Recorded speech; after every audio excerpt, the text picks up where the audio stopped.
যে এই কাজটা করলো, এই রেপিস্টটা কেন এখনো স্টিল বেঁচে আছে বা কেন এভাবে রামিসা যেখানে নিচ্ছে না পৃথিবীতে, এরকম রেপিস্ট কি করে ও কিভাবে নিঃশ্বাস নিচ্ছে?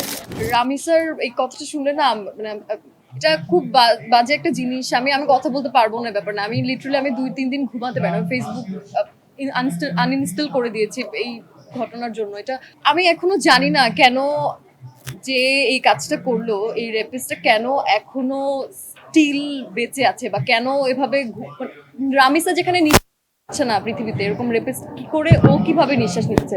আর এটার বিচার কেন হচ্ছে না? আর বিচার না হলে আমার মনে হয় যে আমরা তো শেখ হাসিনাকেও মানে আমরা হাসিনাকেও পতন করিয়ে দিয়েছে আমাদের ছেলে পেলের এত মানুষজন স্টুডেন্টসরা। ভাই যদি এটা প্রশাসন যদি এটাকে বিচার না করে, আমার মনে হয় এটা জনগণের বিচার করা উচিত। আলহামদুলিল্লাহ, আসলে খুব একটা কখনো এরকম সিচুয়েশনে পড়তে হয়নি আমাকে।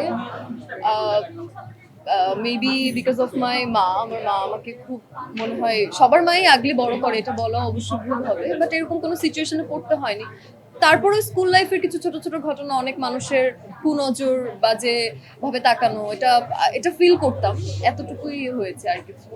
প্রকাশ্যে শুধুমাত্র ফাঁসি না, এর থেকে যদি আরো জঘন্য কিছু থাকে, আমার মনে হয় একজন ধর্ষণকারীর সেই শাস্তি হওয়া উচিত।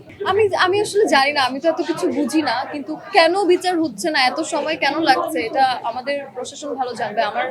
আমাদের মাননীয় প্রধানমন্ত্রীর কাছে আমরা এতটুকু চাওয়া, প্লিজ প্লিজ এটার বিচার যত তাড়াতাড়ি সম্ভব করা উচিত।